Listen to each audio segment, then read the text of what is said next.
l'éducation nationale ñoo ngi leen di yéen.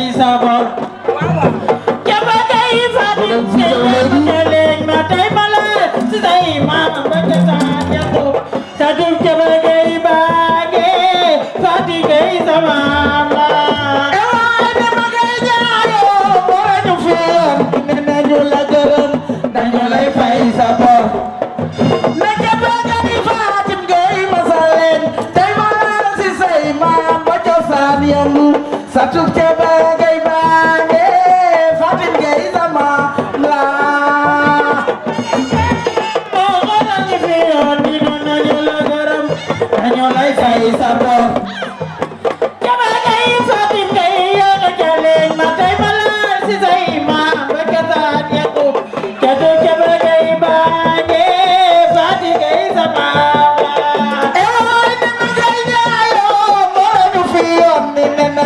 garam dan mulai fay sabor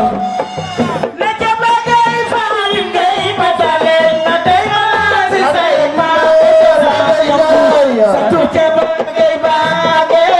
satu gay sama mama gay jayo garam fayo na nyula garam na mulai fay sabor awa kau jaba gay fatim gay matalen ma tay malasi say ma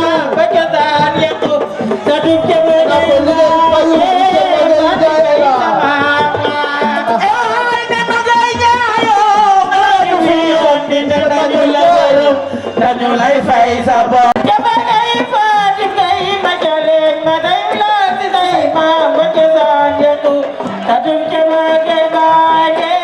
fatim gay zamam la ay nama gay ayo moro fiyon ninne nulai fay sabor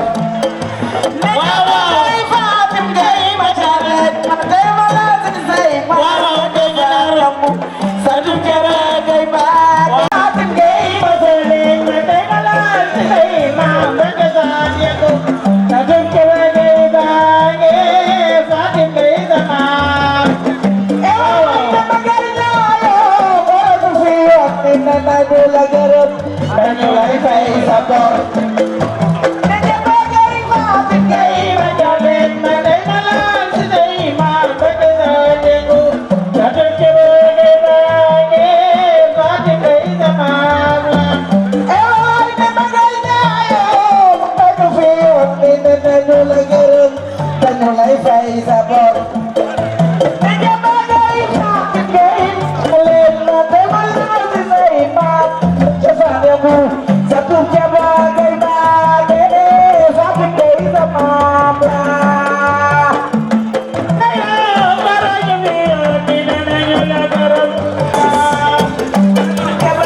DJ Gas tay xew mi dafa ala dawme DJ tay dañu am la collectivité Lébou dans son ensemble ici à Ngor DJ tay dañu bis na ba nga xamni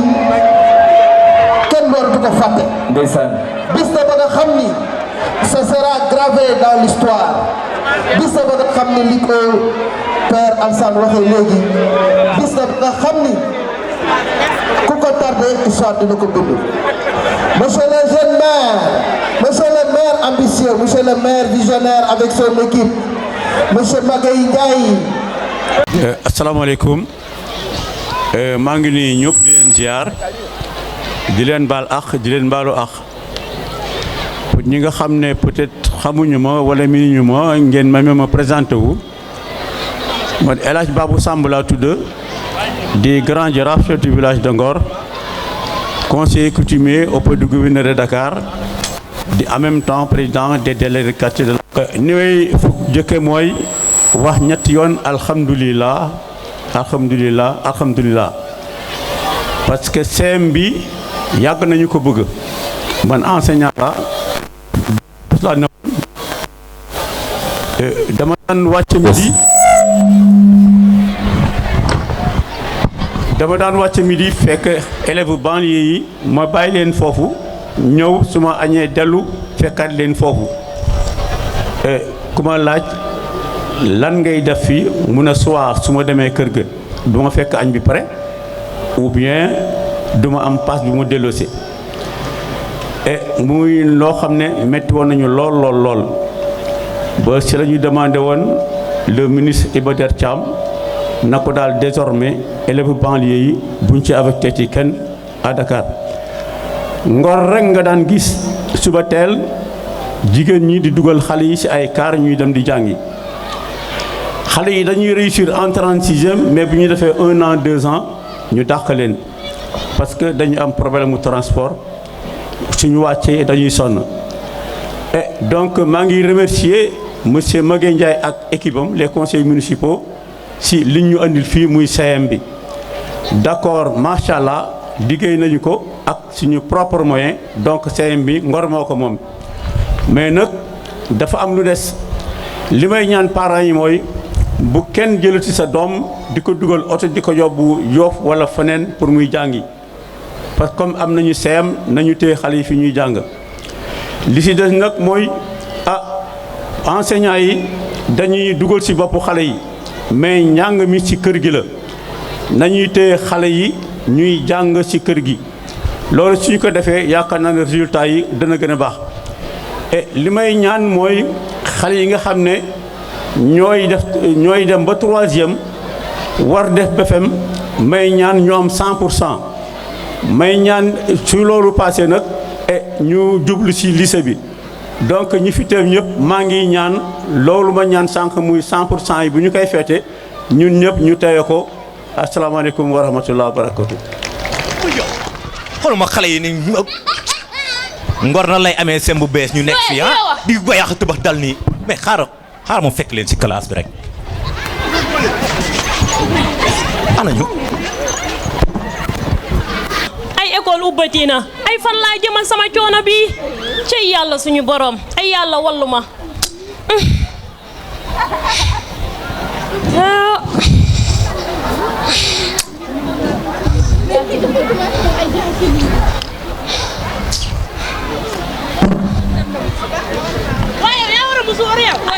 yow la ñëw xaar jëm fan tuur ba xanaa ay yéen dimbali leen ma yéen a tar tuur man sama démb ba tey sama bët yi gëmmul école ubbeeti na xale yi seen jàng bi fayum école joxe paas dund gi te sama jëkkër retraité na la mënoon mënatuma ko sama taabul bii laa yaakaar di taaba ay paas laa la wax de yow duma paas xale yi duñ paas faa nekk yow xanaa yëgulaa li xew CM bi ubbi fii nga la wax yi paas sax yi léeg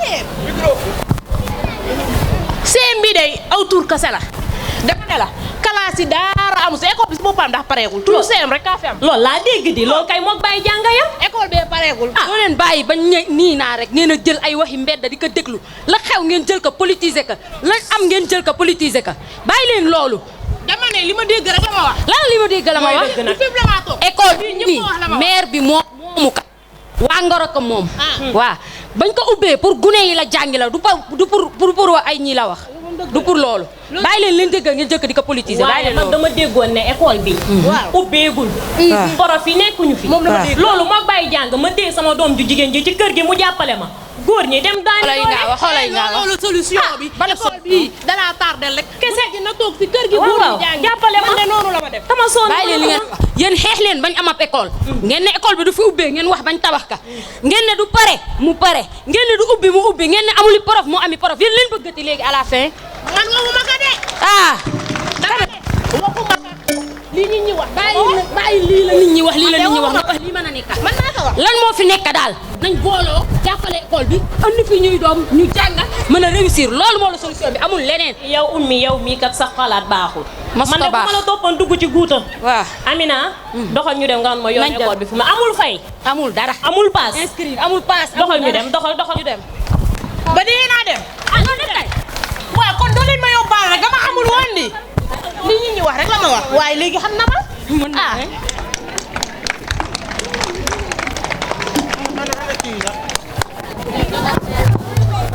Bien, merci.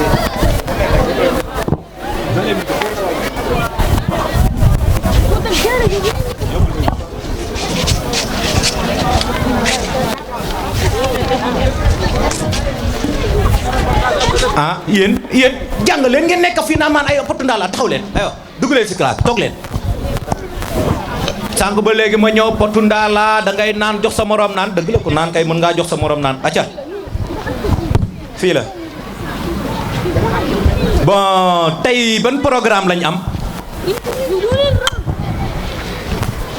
mën ngeen a taxaw fu leen neex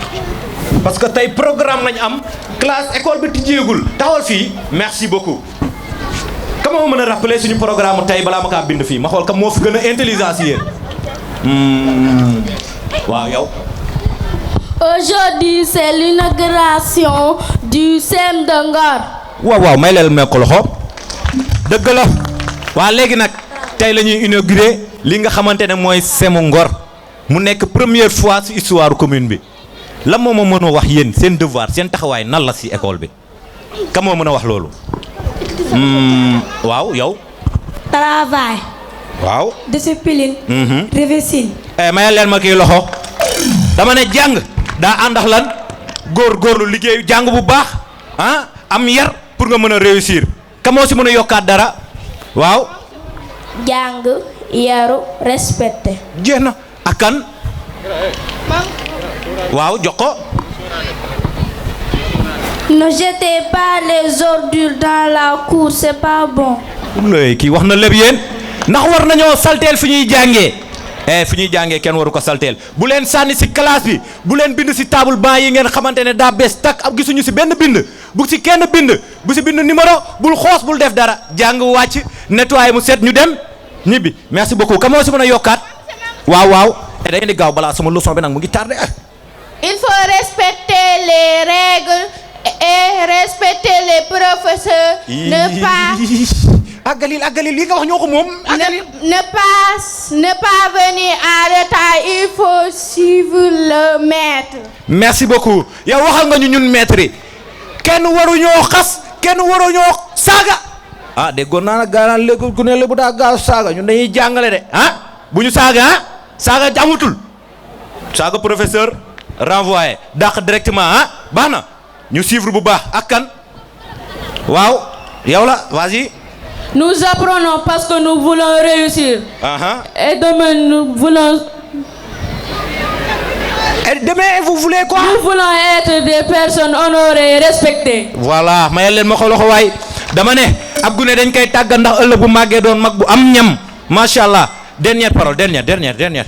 tey sama leçon bi mu ngi tardé sax mais merci beaucoup jar na ko inauguration bi la c'est la première fois vas-y. ñun waa Ngor dañ yàgg xiif am CEM kon tey am nañ CEM dañu war a jàng ba baax pour ñu CEM bokk ci meilleure école yi ci réew mi. loxo yi dégguma dara waaw mieux vaut tard que jamais. tey nag yàlla jox nañu ko dinañ wane ne waa Sénégal njaay ñëpp dañoo yéexoon a jot rek dinañ jàng ba nekk meilleur CEM merci beaucoup bon ñu dugg ci leçon bi direct kay allez tourne comme ça waxal sama yaay yar na ma sama yaay yar na ma sama yaay yar na ma sama baay jàngal na ma sama baay jàngal na ma sama baay jàngal na ma bi ma màggee rëccu ma ko xale yi dem leen jàngi bi ma màggee rëccu ma ko xale yi dem leen jàngi bi ma màggee rëccu ma ko xale yi dem leen jàngi Sénégal ay ku fi jàngul Sénégal ay ku fi jàngul Sénégal ay ku fi jàngul soo màggee dinga rëccu xale yi dem leen jàngi soo màggee dinga rëccu xale yi dem leen jàngi tout le monde soo màggee dinga rëccu xale yi dem leen jàngi acca ñu dem sama yaay jàngal na ma sama baay yar na ma bi ma màggee rëccu ma ko xale yi dem leen jàngi Sénégal ay ku fi jàngul Sénégal ay ku fi jàngul soo màggee dinga rëccu xale yi dem leen jàngi Sénégal ay ku fi jàngul Sénégal ay ku fi jàngul soo màggee dinga rëccu xale yi dem leen jàngi merci beaucoup. jërëjëf. wa fatum xaribun wa basil muminin mbooloo mi asalaamaaleykum wa rahmatullah gannaaw ba nu ubbi ko sunu tur borom julli ci yenentaam ñu ngi sant yàlla bu baax di wax alhamdulilahi rabbil alamin alhamdulilahi rabbil alamin alhamdulilahi rabbil alamin ñu ngi gërëm kilifa yi fi teew xam naa kàddu monsieur le maire mooy gën a jotale waaye gannaaw ba ñoo ndikk a jël kàddu ñu ngi leen di jox ku si nekk wàccuwaayam njëkk nag ci kilifa gi nga xamante ne moo jaboote ñëpp dalal ñëpp muy kilifay dëkk bi jaraaf yaa ngi fi imam yaa ngi fi notable yaa ngi fi magi dëkk baa ngi fi waaye ñu am mbégte lool si seen nekkin ak seen njaboot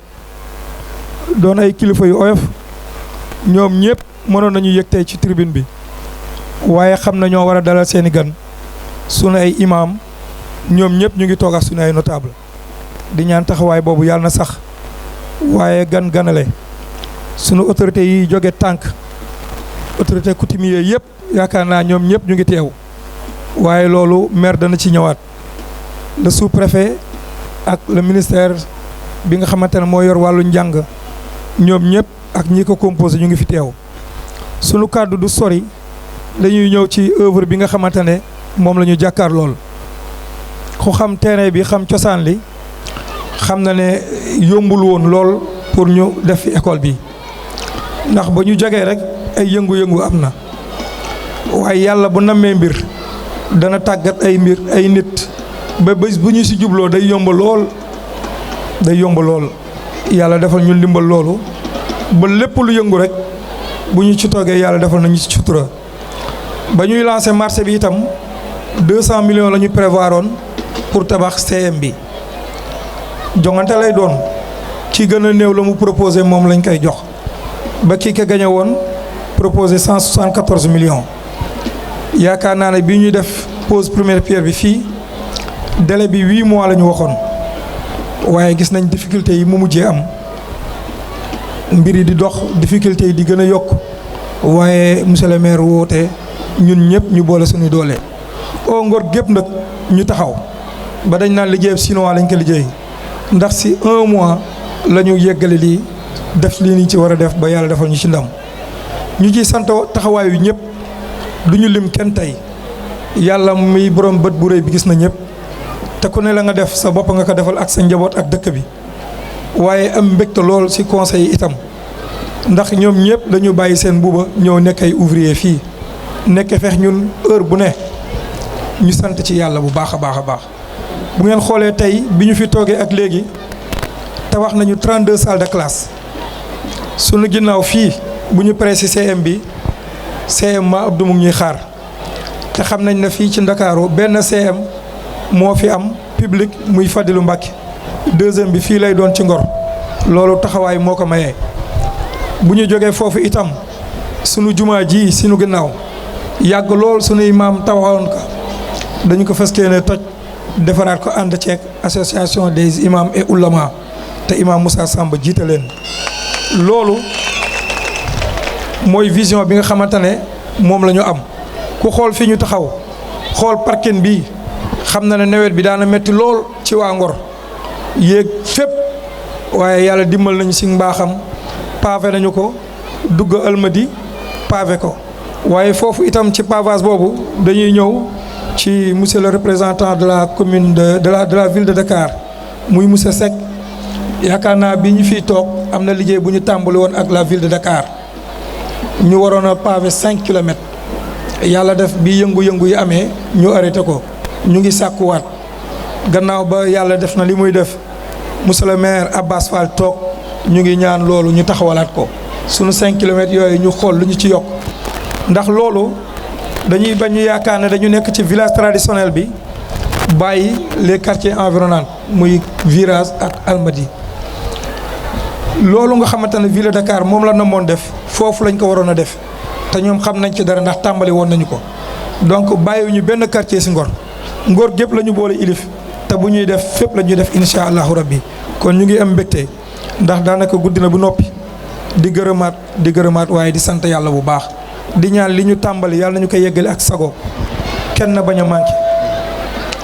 manqué wa axiru dahwaana alhamdulillahi rabbil alamin technique Monsieur Kane, conseiller technique communication, Abdou Khadr Sarr, conseiller technique, Seydina Issa Diop, chargé de mission, Madame Gueye, conseiller technique, Madame Tala, conseiller technique,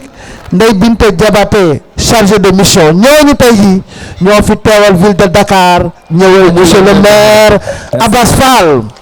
yaakaar naa dégg ngeen ñax bi gars yi nee nañ bëgg nañ mu doon lycée bëgg nañ beneen ak beneen kon ñu ngi noonu DJ. alors ñu dem comme temps bi daf ñu xoj.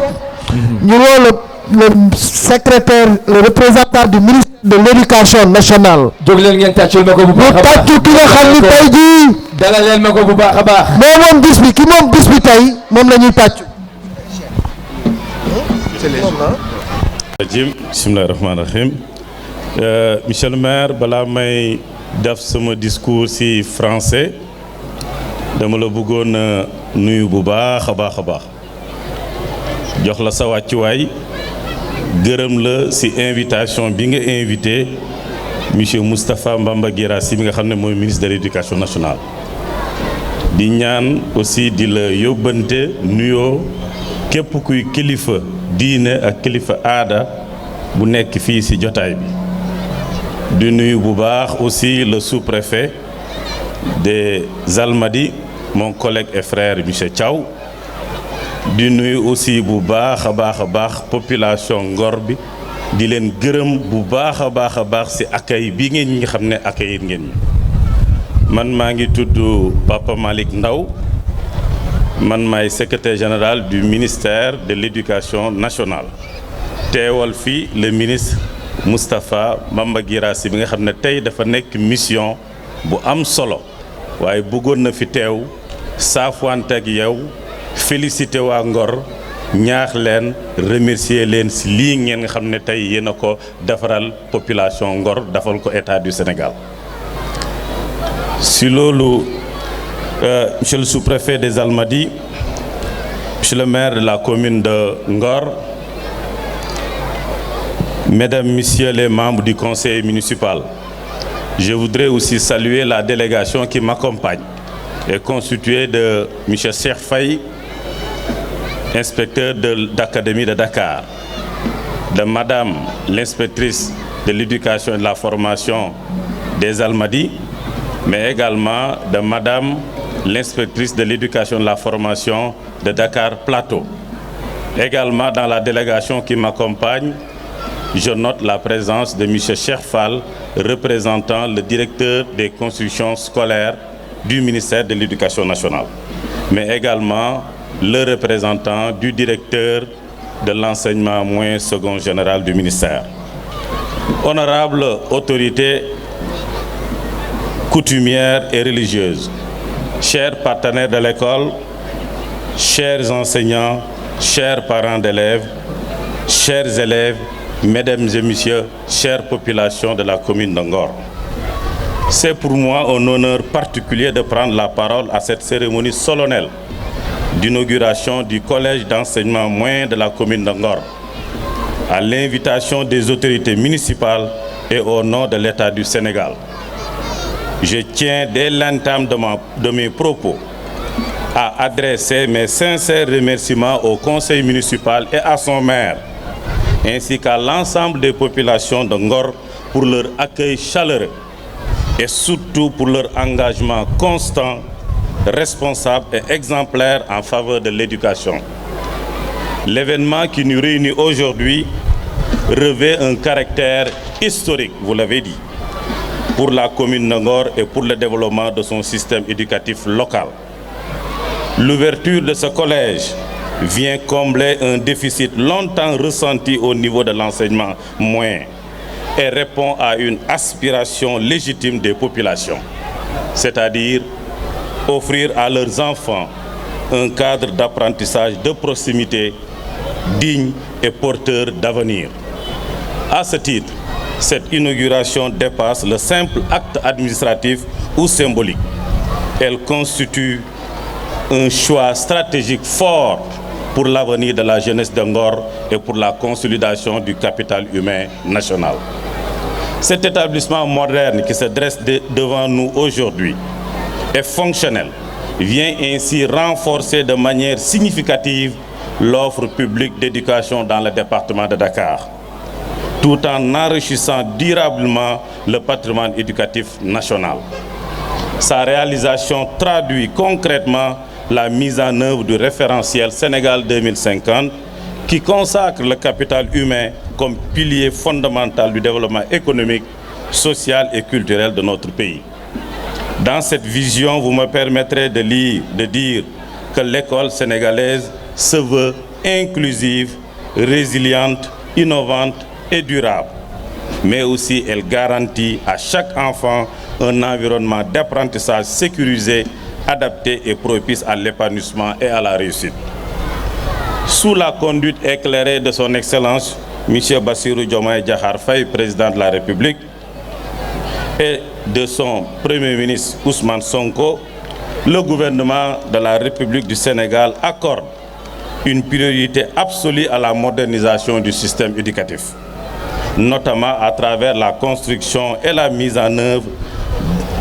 niveau d'infrastructures scolaires répondant aux normes de qualité, de durabilité et d'équité territoriale. Cette dynamique s'inscrit pleinement dans le cadre de la stratégie nationale des infrastructures et équipements scolaires, alignée sur l'objectif de développement durable numéro 4 et les orientations du paquet, avec pour ambition claire d'offrir à chaque élève du Sénégal, à l'horizon 2030, un environnement physique adapté, inclusif, sécurisé et propice à la réussite éducative. C'est dans cette perspective, mesdames et messieurs, que l'État du Sénégal prévoit pour la commune de Ngor, et retenez bien, la réalisation d'un lycée de grand standing et d'un collège moderne, afin de renforcer durablement les capacités d'accueil dans cette zone caractérisée par une forte pression démographique scolaire pour un coût estimé à environ 2,39 milliards de francs CFA. Ces infrastructures reposeront sur un concept architectural, bioclimatique et acoustique visant à garantir le confort des usagers, l'efficacité énergétique, la durabilité des ouvrages et la résilience des infrastructures face aux défis climatiques. Chère population de Ngor, la construction de ce collège d'enseignement moyen est l'illustration concrète de ce que peut traduire une volonté politique locale forte, adossée à une vision claire et responsable du développement. Monsieur le maire, en mobilisant près de 500 millions de nos francs sur fonds propres entre 2023 et 2025 et en prévoyant plus de 200 millions de nos francs supplémentaires pour l'année 2026, vous venez de démontrer que la commune de Ngor a fait le choix courageux, responsable et stratégique de placer l'éducation au cœur de nos priorités. Je tiens à mon nom personnel et au nom du ministre Moustapha Mama Guirassy à saluer cette décision structurante qui honore la collectivité et force le respect. Les efforts s'inscrivent pleinement dans la dynamique nationale impulsée par l'État du Sénégal à travers le ministère de l'Éducation nationale, en faveur du renforcement du capital humain, de l'amélioration continue de la qualité des apprentissages et de la promotion de l'excellence éducative. Ils traduisent une convergence exemplaire entre les orientations nationales et les initiatives locales, démontrant que la décentralisation, lorsqu'elle est portée par des acteurs engagés, peut produire des résultats structurants et durables. L'école demeure le socle fondamental de toute politique de développement. Elle est le lieu où se forgent les compétences, les valeurs citoyennes, l'esprit critique et le sens de la responsabilité. En dotant de la commune de Ngor son premier collège, vous offrez, monsieur le maire, à la jeunesse locale les moyens de poursuivre leur parcours scolaire dans de meilleures conditions, de réduire les inégalités d'accès à l'enseignement moyen et de lutter efficacement contre le décrochage scolaire. Il s'agit là d'une contribution majeure à l'objectif national d'accès équitable à une éducation de qualité pour tous. Je voudrais à cet instant précis m'adresser aux enseignants et au personnel administratif. Ce collège vous est confié comme un lieu de mission de responsabilité et d'excellence. Vous avez entre vos mains l'avenir de jeunes filles et de jeunes garçons qui incarnent l'espoir de leur famille et de toute la nation sénégalaise. L'État du Sénégal compte sur votre professionnalisme d'ailleurs, comme toujours, votre sens du devoir et votre engagement quotidien pour faire de cet établissement un espace d'exigence, de rigueur, de réussite, où l'excellence académique va de pair avec la transmission des valeurs de civisme, de respect et de solidarité. Je voudrais aussi, Monsieur le maire, si vous le permettez, honorables invités, m'adresser aux parents d'élèves. Votre rôle demeure fondamental. L'école ne peut réussir sans votre implication active et votre accompagnement constant. Ce collège est désormais un patrimoine collectif et sa réussite dépendra de la qualité du partenariat entre l'institution scolaire, les familles et la communauté locale. Enfin, chers élèves, ce collège est le vôtre. Il est le fruit des efforts conjugués de vos parents, de vos autorités locales et de l'État du Sénégal. À vous désormais d'en faire un lieu de travail sérieux, de discipline, d'ambition et d'excellence. Par votre assiduité, votre persévérance et votre soif d'apprendre, vous honorez celles et ceux qui ont œuvré pour que cet établissement soit le jour.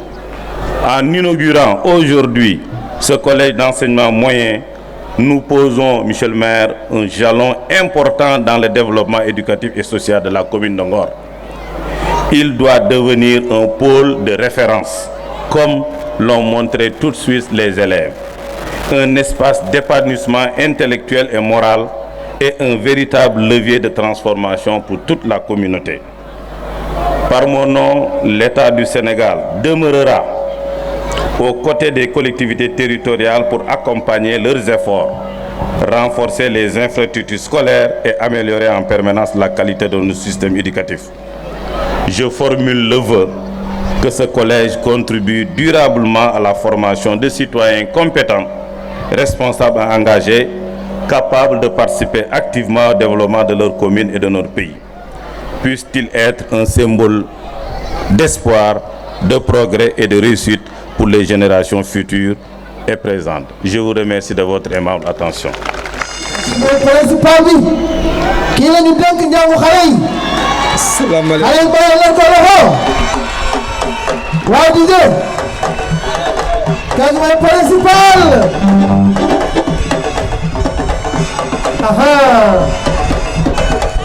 bala ma wax dara dama bëgg a bàyyi élèves yi ñu def benn discours bu ndaw après ma doog a mën a intervenir merci.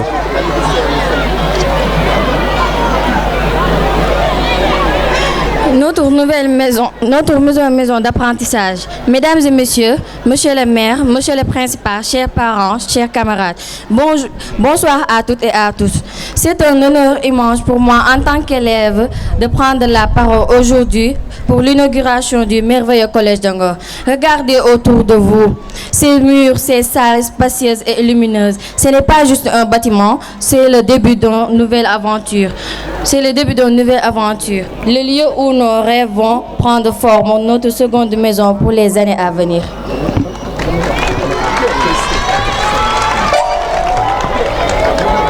Aujourd'hui, nous célébrons la concrétisation d'un projet immense. Merci du fond du cœur à toutes les personnes qui ont rendu cela possible. Les architectes, les ouvriers, les responsables de la commune d'Angor, les conseillers municipaux, vous fait un lieu exceptionnel pour grandir, pour apprendre et nous épanouir. Nous n'oublierons jamais le travail accompli. Chers enseignants, vous êtes les guides de ce voyage. Nous vous remercions pour votre dévouement. Nous vous promettons d'être engagés et respectueux. C'est ici, dans ces classes, que nous allons forger notre avenir, découvrir de nouvelles passions et construire notre esprit critique. Ensemble, faisons de ce collège un lieu d'excellence, d'ouverture et de bienveillance. Saisissons chaque jour comme une chance de grandir. Que ce nouveau chapitre soit synonyme de succès et d'épanouissement pour tous les élèves. Longue vie à notre collège. travail, discipline, réussite. Merci beaucoup. Merci beaucoup. waaw li ma ciy wax nag du bari xanaa kàddu sant rek sant population ngoroise yëpp. jërëjëf. à la tête monsieur le maire. jërëjëf. ndax bés bi ma njëkkee ñëw fii ci otom la ma dugal. man na moom ñoo doon wër école primaire muy distribuer cadeau yi. jërëjëf. boobu ba léegi dafa ma jàppee ni boppam. maa ngi gërëm surtout tam madame Ndiaye chargée de l'éducation sur ses conseils daanaka daf ma def ni boppam. Ngor nag maa ngi fi recevoir ñëpp mais ñëpp teraanga rek lañ may woon jàmm rek yaatal moom mu leer mën ñu bëgg nañ collège bi. jërëjëf. moom maa ngi jeexal sama kàddu nuyu surtout l'inspecteur de l'éducation et de la formation des Almadies. ba may nommé fii di ma signer sama OS mosuma gis sax waaye confiance ba mu am ba nommé ma maa ngi ko ci sant di ko ci gërëm jërëjëf merci. jërëjëf merci beaucoup merci monsieur le principal. أعوذ بالله من الشيطان الرجيم بسم الله الرحمن الرحيم الحمد لله الحمد لله الحمد لله على كل حال. Aujourd'hui, je ne vais pas trop m'avancer sur la langue de Molière. Je vais saluer seulement l'hiérarchie et les autorités ici présentes. Ensuite, je vais avancer sur la langue de Kocc Barma pour édifier ce que notre généreux maire a fait pour sa communauté. Mesdames et messieurs, honorables députés, chers élus, monsieur l'hiérarchie, chers parents, chers élèves, chers notables, aujourd'hui, nous nous retrouvons ici pour marquer un moment historique pour notre commune. L'inauguration de ce collège moyen, un lieu de savoir, d'apprentissage qui ouvrira de nouvelles perspectives pour nos enfants. C'est avec une grande joie et un profond sentiment de fierté que nous célébrons aujourd'hui l'aboutissement de ce vaste projet éducatif. Ce projet a permis la réalisation de 32 salles de classe. Le maire, M. Magaye Ndiaye, dama ne loo xam-xam démb ma démb xam la gën boppam. Ici présente, la chargée de l'éducation et de la formation professionnelle. Je remercie encore M. le maire Magaye Ndiaye qui a cru en moi. Il a cru en moi. Jërëjëf Magaye yow mii ma wóolu dénk ma lu doy na éducation mais jërëjëf suñu borom moom mi ñu permettre tey ñu ànd nga jox ñu nopp bu baax bañ mën a réaliser lii. Monsieur le maire, je reviens un peu sur ce qu'a dit monsieur SG du ministère de l'Éducation nationale. Peut-être SG daf ko wax ci kàllaama nasaraan moo tax ma ne du ma ci dox ba mu ëpp damay ñëw pour leeral. Nous sommes venus en 2022. Bi ñëwee 2022 engagement bi monsieur Magaye Ndiaye pour am comme communauté bu sañoon en 2022 CM bi taxaw na mais l'homme propose Dieu dispose yàlla suñu borom dogal ko ñu dem en 2022 2023 comme l'a si bien dit mon collègue El Hadj Abdoulaye Samb de l'urbanisme avec toutes les difficultés qu'on a eues Magaye takk ndigam gëm boppam wóolu ma jox ma nopp bu baax bi bàyyi ma wóolu ma waaye IEF am si man confiance monsieur Lia am si man confiance ñu jàppale ñu ànd ak ñun si projet bi jàppale ñu wan ñu yoon ba tey yàlla sottal lii merci monsieur Lia de Dakar merci madame l'IEF de Dakar. biñ ko commencé on a commencé le CM en même temps que les autres écoles. Nous avons fait 4 salles de classe en 2023-2024. Nous sommes venus ici en commençant à construire en bas, avec les 7 ici en bas. Nous on va continuer de construire des classes pour l'aider en CM. C'est ce que CM. Les bravoures, la population. fii ku nekk xam na coono bii Ngor ñii ñi di am ku nekk fii rek taxaw même liggéey bi taxaw fi sax mu ngi koy wax élèves yi li ñuy jànkuwantee ñu ne deen na waay mu ne nañ dem on s'était arrêté ici au niveau de l'EFA muy Mame Abdou Samb bi on l'avait commencé avec Madame Fall. Elle nous a beaucoup piloté. Malheureusement, elle n'est pas là, mais je la remercie encore. Elle a été remplacée par Madame Rief, Madame Sall. Madame Sall ñëw jàll fii Madame Fall jàlloon gën ma encouragé gën ñu dëgëral ñu dem ba Mame Abdou. On devait construire une salle de classe pour avoir une classe de CM2. Parce que nous avons créé en 2022 nous-mêmes cette équipe même de Magueye Ndiaye. On a créé 2 salles de CM1, 2 salles de C1, 2 salles de C2 et 2 salles de CM1. Nous desaloon pour nous am benn classe de CM2. Magueye ne maintenant on va construire une salle de CM2. Mu toog ba mu yàgg mu ne ma pourquoi pas. Est-ce que mënuñu continuer ma ne ko on va continuer monsieur le maire. Si nous continuons avec l'hiérarchie, on va continuer pour avoir un CFA ici, Mame Abdou Samb. Et ce n'était pas prévu. Aujourd'hui, ici, au niveau de Mame Abdou, on a construit 8 salles de classe pour l'ériger en CFA. Et monsieur Lia, vous savez qu'au niveau de Dakar, parmi les 5 franco qui sont là, les 5 FA qui sont là, si nos élèves de Mame Abdou sortent, où est-ce qu'ils vont aller? Où est-ce que nos élèves vont aller? Nous vous demandons, monsieur Lia, de nous aider à créer ce CFA le plus rapidement possible dès l'année 2025-2026, Inch'Allah. Nous voulons ouvrir des classes de 6e jusqu'en classe de 3e. Et vous êtes prêts. C'est grâce à vous qu'on a su ouvrir une nouvelle création. Nous avons cette année, nous avons équipé le Sénégal. C'est une première encore. Et nous vous remercions. C'est grâce à vous, l'IA de Dakar. Nous vous remercions. Nous sommes filles. Si bâtiment, comme le Elhadj Abdoulaye waxé. Ici, on a 14 salles, c'est pas 11 salles. Parce qu'on a 11 salles de classe et 4 bureaux. Et après, on va aller visiter les salles de classe. Parmi les 11, on a une salle de la direction du surveillant, le bureau du surveillant, le bureau du principal, la salle de lecture et une grande salle d'informatique. Et une salle des profs. Donc ça en fait 14 salles de classe. Tout ça a été créé sous fonds propres par monsieur le maire Magueye Ndiaye. Est-ce que vous savez, est-ce que vous savez que Magueye Ndiaye li mu def ci éducation? Parce que lii ngeen gis, monsieur le maire Magueye Ndiaye s'est investi à près de 1,5 milliard de francs CFA, c'est plus. Parce qu'on avait oublié de mettre les bureautiques. Le corps enseignant est là, ici présent. Amul dara lu ñu leen manqué. Moi, je suis fier de vous, monsieur le maire. Parce que je suis parce que le c'est grâce à vous. Parce que je tous les conseils qu'est-ce que ça signifie IA et IF. Tout le temps, je me que lan moy IA lan moy IF. Yo fuma la wo mo ne la IA ni wala IF ni wala nañ def ni rek nga jog. Donc li c'est du mérite pour yow. Te ça reste encore amna leneen luy ñew. Maintenant monsieur Lia,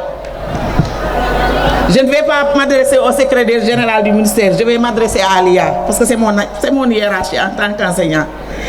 IA, dañu bëgg cette année-ci dama koy plaider légui. Déjà nous avons 11 salles de classe. Nous devons aller jusqu'en classe de terminale. Bëggatuñu suñu doom di génn fi di dem di jël carte di jàng ji. On va continuer avec cet édifice-là. Ce joli édifice, mom lañuy continuer jusqu'à avoir des classes de terminale inchallah. Lool rek lañ lay ñaan. Je demande à tout un chacun ñu ñaanalal ma. Ñu ñaanal encore et encore l'hiérarchie qui est ici parce qu'ils sont engagés. Ils sont engagés motax ñun ñu mëna am li. Donc je remercie tout le monde. Ma ngi sant di gërëm ñëpp di ñaanal ñëpp jàmm di remercier ñëpp. ñu ngi nuyu kilifa yu tedd yi teew ci jotaay bi yëpp di nuyu waa Ngor yi teew ci jotaay bi yëpp. Je pense que dañuy bàyyi monsieur le maire bu ñëwee mu jaar seen tour pour mën leen sant gërëm leen ci teewaay bi. Kàddu yi du mën a bëri parce que toogaay bi yàgg na te je pense que ñi fi ñëw ñëpp tey monsieur le maire li ñu ñëw pour déglu parce que au-delà de l'inauguration bi am na ay messages ak ay kàddu yu ñu war a jàllale. Donc li ma bëgg njëkk a wax mooy bu ma sañoon damay citer conseillers municipaux yi fi nekk yëpp tour par tour sant leen gërëm leen te te wax ni li Youssou Ndour nan on l'a fait je pense que tey mën nañ taxaw fièrement wax ne on l'a fait. C'était pas évident mais duñu ñëwaat ci lépp parce que li ëpp solo mooy ubbi nañ ko te xale yi ñu ngi jàngi si. li may gën a accentuer samay kàddu mooy je voudrais rendre un hommage vibrant à tous les acteurs de l'éducation parce que lii bu amee tey ñoom joué nañ ci rôle bu am solo. am na ñu xam ne fii en 2014 quand j'ai été conseiller municipal nekk président de la commission éducation fii centre de santé la woon boo xamante ne dañ délocaliser woon centre de santé bi côté bële. je pense que Khady peut-être mën na ci xam dara que j'avais proposé à ce que ñu def ko CM en attendant que ñu def construction pour wax ne àddina y a pas de hasard li Serigne Cheikh wax na nit tant que mu ngi am volonté lu mu bëgg a def mën na ko def je pense que loolu lay firndeel donc maa ngi rendre hommage waa Sénat de rendre hommage waa COJEN de rendre hommage tous les répétiteurs mënuma citer ñoom ñëpp seen tour mais dina génn kenn en particulier citer que muy jigéen boo xam ne depuis des années mu ngi ci éducation muy Yaxara ñoom Malick Wele ñoom Baye Konout Soukay Gueye du ma la fàtte di terminer rek vraiment de rendre hommage aussi à tous les conseillers municipaux toutes les équipes qui se sont succédés à la mairie seen volonté moom mosoon a nekk fexe ba CM am seen volonté moom mosoon a nekk xale yi ba xale yi jàngi mais yàlla mooy dogal ñun li ñu ñëwee je pense que si promesse yi ñu waxoon la mooy dinañ fexe ba CM am Ngor te incha allah def nañ ko donc maa ngi remercier maa ngi suñu papa Diaw ça fait plaisir de vous revoir wax dëgg yàlla suñu xol sedd na si gis la si jotaay bi maa ngi daan hommage Ndoye Kane moom mi nga xam ne ñun tey bu ñu amee fit intégré maire bi moom am na rôle bu bëri bu mu si joué maa ngi rendre hommage également Amadou Gueye Ati parce que sous son magistère man ma nekk président commission éducation amul lu ñu nasul lu jëm si éducation te ñëwul jàppale ma si kuy rendre hommage ñii amoon yéene te jotuñoo def nag kon kii am yéene ba pare def kooku matu la wax te muy monsieur Maguette Ndiaye maire de la commune de Ngor kon nag si kàddu yooyu ñu sant leen gërëm leen te wax leen ne dénk ngeen dëkk bi ay xale yu am jom ay xale yu am ambition ay xale yu am fit ay xale yu am ay pexe parce que lii bu ñu amuloon ay pexe lii du taxaw salaamaaleykum wa rahmatullah. bismillahi rahmaani rahim. merci beaucoup. aouzu billahi mina seytaani rajim. asalaamualeykum mbooloo mi. gannaaw bu ma sante yàlla julli ci sangu-sang yi gërëm samay waajur gërëm sama borom kër maa ngi yëkkati nuyoo bi gën a sedd di ko teg ci loxo kilifa yi nga xamante ne ñoo fi teew tey ci noonu maa ngi jiital bu baax ñi nga xamante ne ñoom lañ dénk wàllu aada bi wàllu diine bi wàllu administration ñi jiital wàllu diine bi maa ngi koy teg ci loxo imam di ziar bu baax wàllu traditionnel bi wàllu coutume bi maa ngi leen di beral loxo bu baax a baax a baax la collectivité lébu tànk di sago bu baax di bég bu baax ci teew bi nga xamante ne nii teewal nañu ko fii ñuy wane rek ne Ngor Wakaam Yoof dëkk bi benn kese la ñoo bokk maam ñoo bokk lépp bokk ay réalité di ci gërëm bu baax a baax a baax ginnaaw ba ma tegee noyoo bi ci loxo jaraaf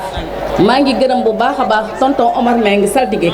ndax wax dëgg yàlla bi ñu dooree affaire bi yendalatul fanaanatul yëkkate ay mbokkam yépp ne nañu ñëw teew sa fii pour feddali mbokk gi ak kóllëre gi nga xamante ne nii moom la ñu yàgg di doxal ci jamonoy maam yi ba léegi donc ziar baa ngi noonu teg naa ko sama loxoy kilifa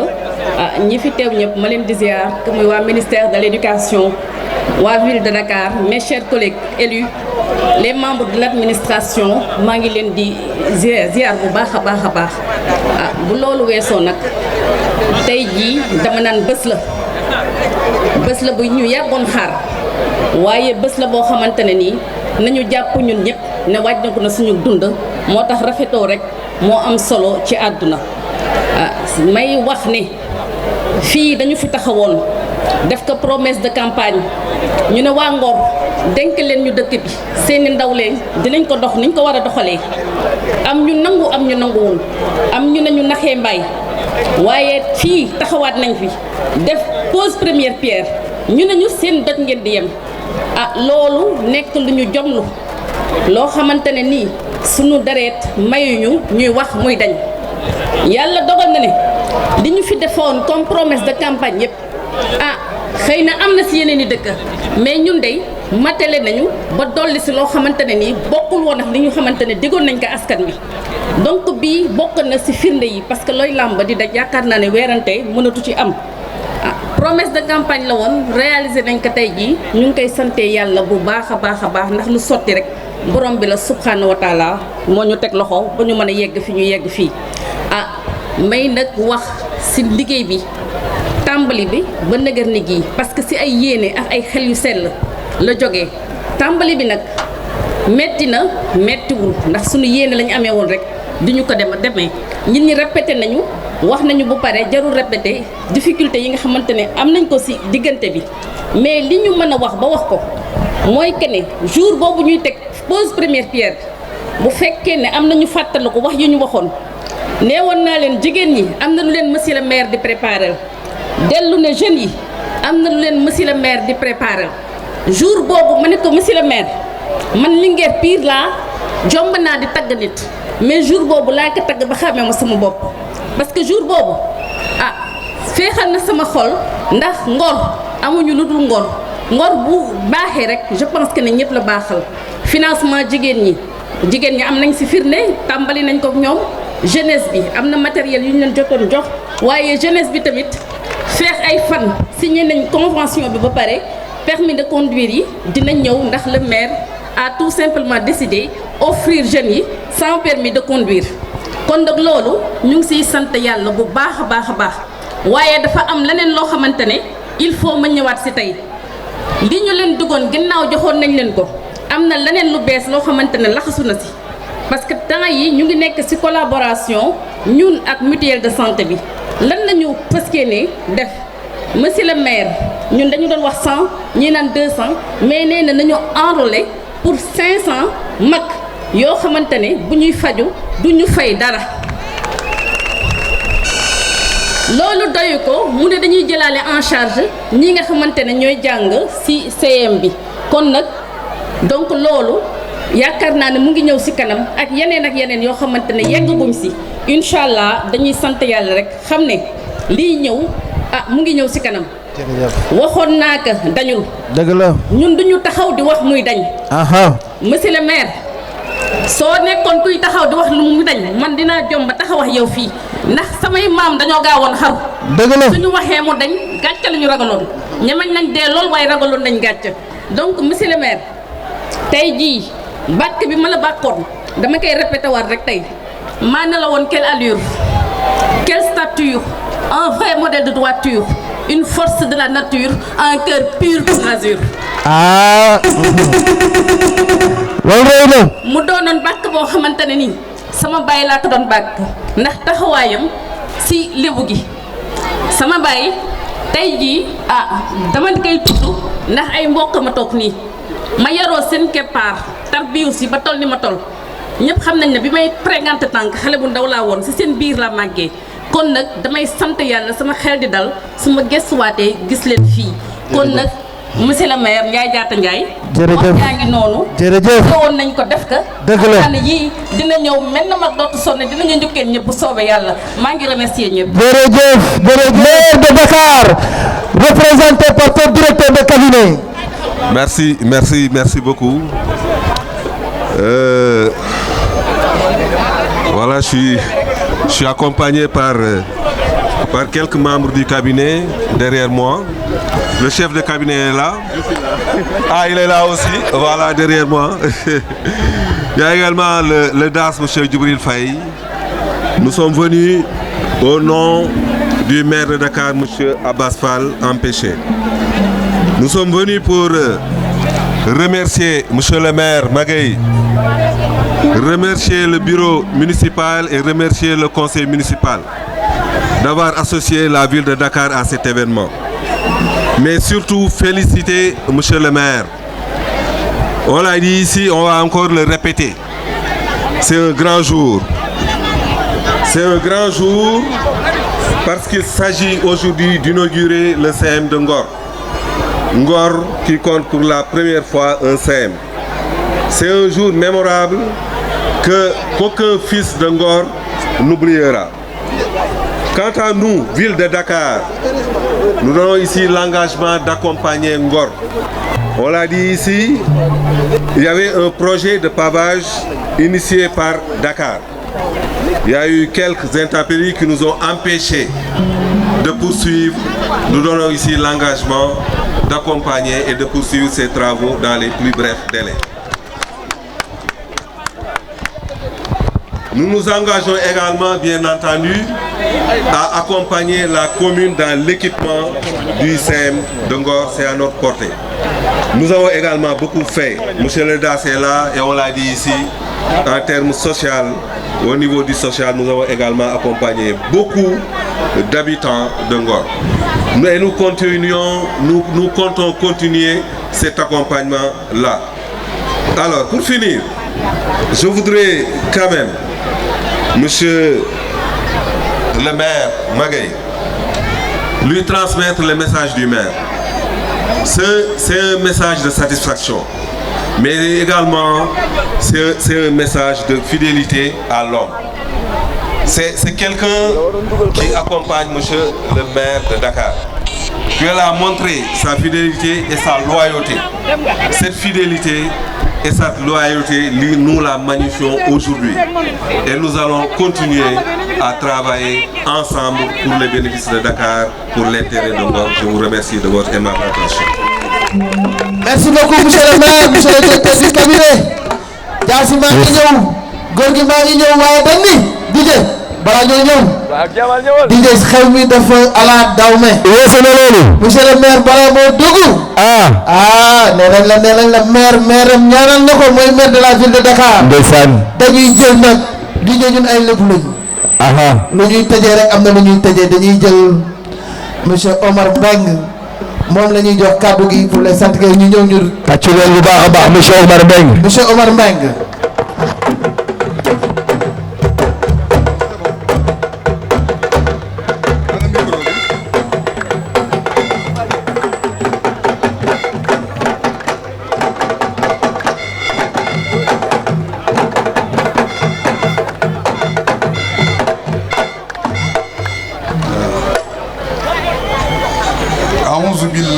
من الشيطان الرجيم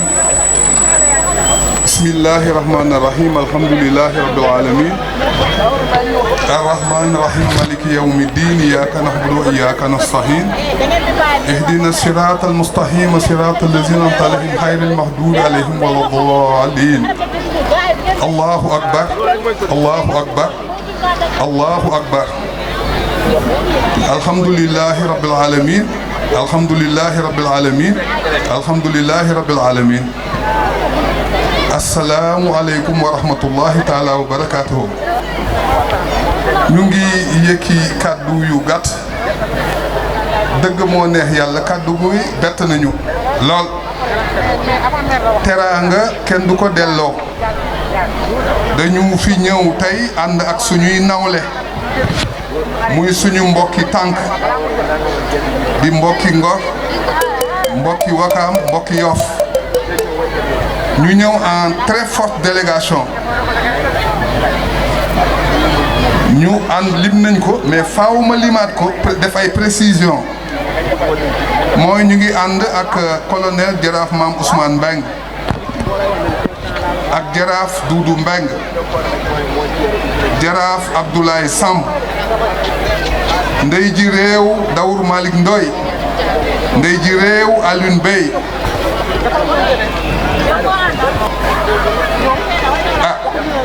li nga xamante ne moom la ñu def ba mën a ñëw teew fii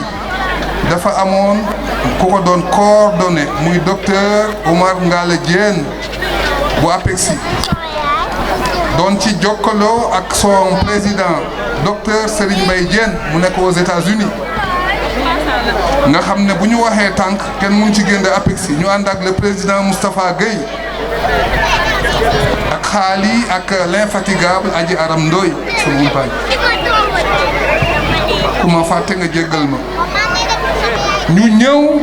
ci li nga xamante ne bés bu historique la dinaa ci dellusi ñu sant yàlla bu baax délégation bi ñu def ci wàllu coutume ak ndombu tànk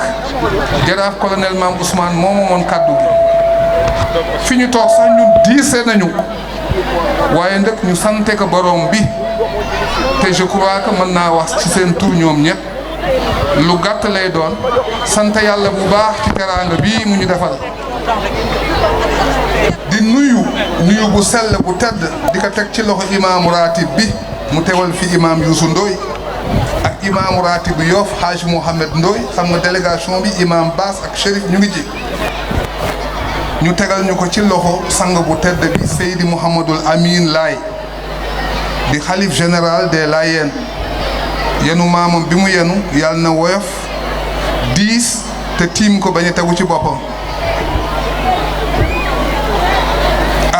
ñuy nuyu le sous-préfet des Almadies monsieur Thiaw di nuyu le représentant du ministre de l'éducation nationale secrétaire général bi di nuyu IA bi di nuyu IAF bi mais également di nuyu le représentant de monsieur Abbas Fall maire de la ville de Dakar di nuyu maire yi fi nekk ñëpp muy suñu doom Aziz maire Wakam di suñu doom Seydina Issa Laye Samb di maire Yoff ma def digression dañuy wax tout le temps ñun les autorités coutumières ak les populations war nañu lënkale ñetti communes yi def intercommunalité loolu lu ñuy jooy la te dafa war a am gën a fluidifier suñuy action bu ñu nuyoo représentant ministre de l'éducation bi sant ko gërëm ko yóbbante ko nuyoo ci Moustapha Mamba Guirassy ñu gis li mu def ci éducation lépp mais également ñu yekki nuyoo boobu teg ko ci loxo le sous-préfet mu représenté fi tous les ministres représenté fi le chef de l'État mu tegal ñu nuyoo bu sell ci loxo monsieur Bassirou Diomaye Diakhar Faye président de la République du Sénégal ak son premier ministre Ousmane Sonko lii bu amee jàmmal nañu ba ñu mën ko def suñu taxawee fii ci garage Ngor di wax suñu xel dafay dem ci jaraaf Baye Ablaye Ndama nga xam ne tout tànk lañ nekk muy ñëw ne lépp lu ngeen di def boole leen ko ñetti dëkk yi su ngeen ko defee yàlla def ci barket dina yomb jaraaf Saliou Samb suñu xel dafay dem ci moom dañu bokkoon tànk mu nekkoon ci gaynde boo xamante ne ak suñuy kilifa ñi jiitu yàlla na yàlla beesal yërmande ci ñoom mais également ñu ñëw fekk suñu nawle ndëkk muy jaraaf Babou Samb conseil coutumier président des délégués de quartier muy ko am taxawaay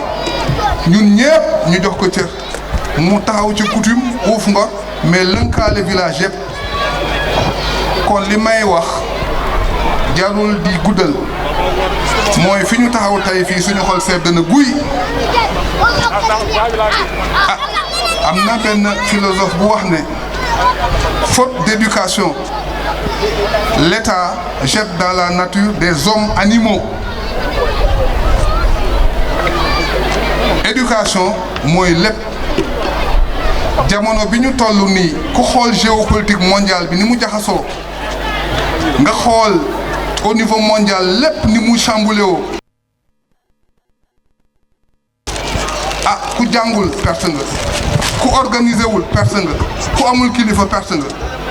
mais ñu yëkki nuyoo bu sell di ko teg ci loxo Mame Magaye Ndiaye sëriñ bi ah Yoff ak Ngor ak Ouakam day benn la monde bi sax benn la parce que c'est un village planétaire maintenant mu def promesse de campagne ànd ak équipe municipale bu sell bi ak ses adjoints au maire le bureau municipal ñu réaliser CM bi sur fonds propres ñun suñu xel dafa dal ni ñu amee lycée Yoff am ka CM am lycée Wakam am fa CM noonu lañ doon jooyee su au fond de nos cœurs ne Ngor yàlla na am lycée yàlla na am CM di ko jooy di ci xeex guddi ak bëccëg loolu waa Ngor mën nañ ko seede monsieur Diaw di borom xam-xam bu mag di woon premier maire Ngor amoon fulla lool depuis Moussa Diagne depuis Mamadou Diop di xeexal Ngor ba dooleem jëpp jeex tey bi ñu ko gisee fii ci tribune bi suñu xol dafa sedd guy mais également sant Ndoye Kane sant Ati àdduna loo tollu defal boo paree nga toog fi nga toog tey monsieur Diaw vraiment vous êtes fiers di xool li nga doon xàll bu ñëwee di xàll babal doom jëmoo tax li nga doon xeex di ko xàll tey sa xol sedd na kon maa ngi daaneel di sant ñëpp di ñaanal waa Ngor bu baax a baax a baax mais di ñaax xale yi yéen ay avenir u monde bi yéen suñu yaakaar si la nekk yéen réew mi yéen a ko moom état bi au plus haut niveau bu ñuy sonn yéen a tax. ñu suñu wàll woy nag. jërëjëf. il faut ngeen góorgóorlu bu baax. jërëjëf. monde bi dafa changé am na loo xamante ne bu leen ko kenn naxe bu leen laal drogue bu leen laal lu bon. déglu leen. prostitution. bu leen kenn nax. dëgg la fulla am leen fayda am leen ngor am leen jom nangu leen jàng te bu leen kenn raw. jërëjëf papa jërëjëf. Ngor ak nit waru fee def la ñaaw ak nit waru fee def lu bon dëkk bi dafa sell fu Birame Ngoone Fall tëdd ak nit yàlla yi tëdd fii yëpp ak Ngor li ñu fiy jàng ci alxuraan di ko fi sikar di ko fi burd di ko fi jàng xasaayit di ko fi jàng sikar maam limaam du jeex. jërëjëf. Cheikh Sadibou ñaanam fii dal na kon ndëkk yéen am leen fulla am fayda am jom fas yéene nag aw seeni ndey ak seeni baay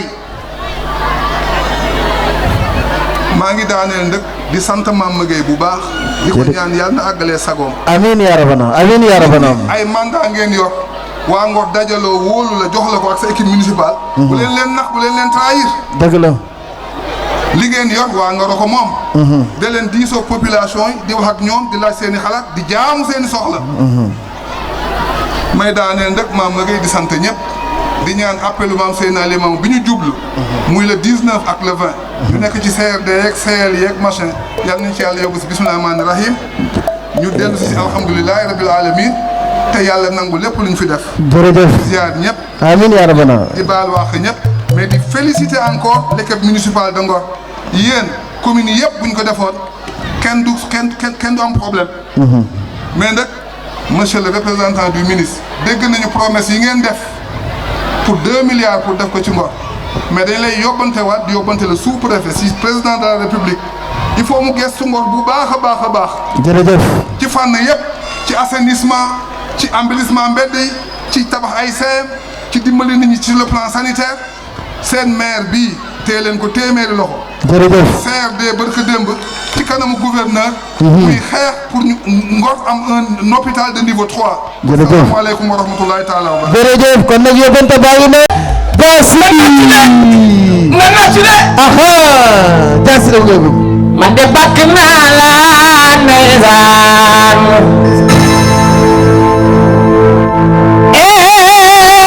Maguette Ndiaye. man de fonk naa la ndeysaan.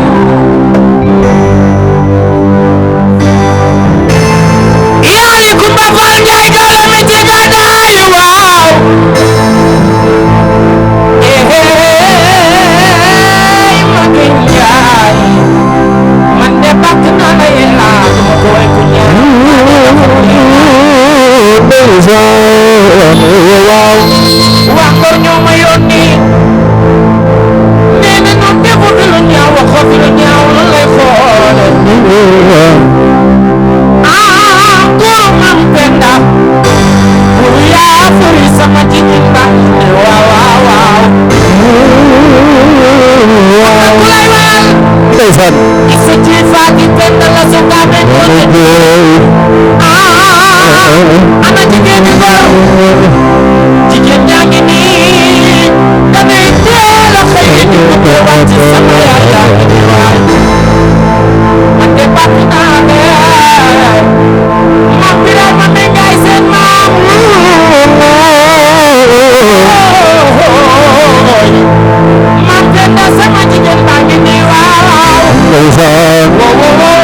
manaane ma tekki may way monsieur le maire xam nga ni lii jafe na seen bu mel ni seen bu mel ni jafe na loolu dëgg la ku ne muy doon mag kon man leen toppatoo suñu doom bay jaase waaw mama day njaay mami mamu lay sa maam la lobu borom góor gi mbokkum yaay bu njaay yaa bëgg bu njaay mama day njaay mami mamu lay sa maam la ndeysaan ali toog day njaay mooy sa yaay loolu dëgg la waaw waaw loolu dëgg la Dias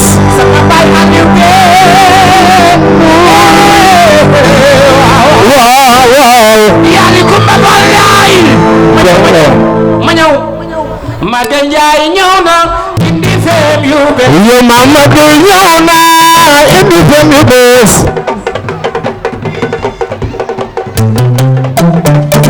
Maga Njaay ñëw na indi feem yu bees yo Mamadou ñëw na indi feem yu bees sama yaay yi indi feem yu bees yo sama yaay ñëw na indi feem yu bees Maga Njaay ñëw na indi feem yu bees Mamadou ñëw na indi feem yu bees yo sama yaay ñëw na indi feem yu bees Ibu Njaay Ibu Njaay ñëw na indi feem yu bees waaw Ibu yaa ma wayloo nanoy sabakay man de yaa ma wayloo monsieur le maire loolu dëgg la ku bëgg monsieur le maire sa loxo ca kaw yaa ma wayloo sama baay bi loolu dëgg la tànnaa ci yow wax leen ma ngay ñëw na ay waay yu la koy yaa fari ma ngay ñëw na ñu dëkkal yaay ñëw na sama yaay ji dëkkal yow ñëwul yaa ma nga ñëwul yow daa fay dëkk ah jërëjëf kontaan naa jërëjëf ndeysaan merci tàccu la ma jaase waaw monsieur le ministre monsieur le ministre am na DJ yaakaar naa ni non de mi ngi ñëw monsieur le ministre yaakaar naa ni dégg nga li ñu wax Maguette suñu maire la mais aussi suñu sang la surtout Seydina Limamou la alayhi salaam di ñaan yàlla Maguette aussi mu ñaanal ñu am appel bu neex kon nag ngir yaa ngi noonu waaye dañ am invité dafa am ka nga xam ne dafa ni Maguette la dafa ni moom mooy waykatu lébu yi kooku mooy kan gars yi kan la ñuy xaar DJ mais balaa boobu suma gars yi ñu ngi noonu suñu paree am na visite ba nga xam ne il faut ñu dugg ci CM bi visiter ko CM madame la présidente Dado waaw Cheikh Sall boutiquier monsieur le maire sa boutiquier yi xam na ñaa ngi liggéey moo tax ñu lay jàppale moo tax lu xew la ñu indi dara Cheikh Sall ñu ngi lay gërëm bu baax nee nañu 11 classes ana présidente commission éducation nee nañu bâtiment bi du 11 classes rek am na ay bâtiment yeneen mais 11 classes yi bëgg nañ déwén buñ fiy ñëw incha allahu rabbi lépp fees ba ren ndab te mën naa nekk kon nag gars yi DJ waaw DJ ana ki ñuy xaar fu ñu jëm fan lañ jëm de ndaanaan fu ñu jëm ndeysaan moo jàngal xale yi fu ñu jëm gari mooy la fois chérie de Rufisque par escalier gari ko may ka tàccu ne ma góor gi Njaay mi ngi fi woon tàccu ne ma góor gi Njaay bu baax a baax góor gi Njaay la ñuy indi góor gi Njaay l'enfant chéri de Rufisque l'enfant chéri de la collectivité Lébou na santa sa jëleen bu ma jëleen nak Yaasin jëleen Yaasin ngay dégg Yaasin bi ki samba yaay ndey joor kuraat yaay ko jaan jële sama yaay ñaaw jëne xagaan li ci gi jëw ni nga romel yàq jom def lu ñaaw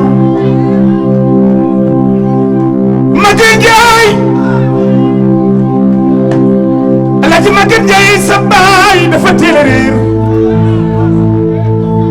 jirim ci la ñàkk baay ni nga war a mel yàq jomb dafa ñaaw yàq njëy sa maam yàq njëy tuni sama yaayam Fatuma Gueye sa maam Pape Sambay sa maam monsieur le maire Pape Sambay sa maam Ngala daax Jóobay sa maam nii nga war a mel yàq jomb def lu ñaaw sa maam jirim yeeg bàyyi doxu ndim ñi ku ñëw mu sagal leen foo jaar ba ñaaw waaye Caba Gueye sa maam Caba Gueye ak Fatim Gueye bokk néeg baay sa maam Fatim Gueye moo dem kër maam waa suri ngoone jënd météo nag yaa naa dim galwa ci naa ni ba dëbi ci mbaaw nii nga war a mel yàq jomb def lu ñaaw moom ci bëgg may Fatim Gueye ak Alassane Sekki Fatim Gueye ak Sili Sekki Fatim Gueye Alassane Sekki Fatim Gueye sa maam na wàcc moo jur Demba Seck sa maam Demba Seck moo jur Aïssatou Seck ak Aminata Seck ak Fat Seck lu jël sa maam Aïssatou Seck may ko Serigne Babacar Sy moom ci bi ni doomu Sey Mansour xale si biir bi aali booy mbedd Samba Naar nii nga war a mel yàq jomb def lu ñaaw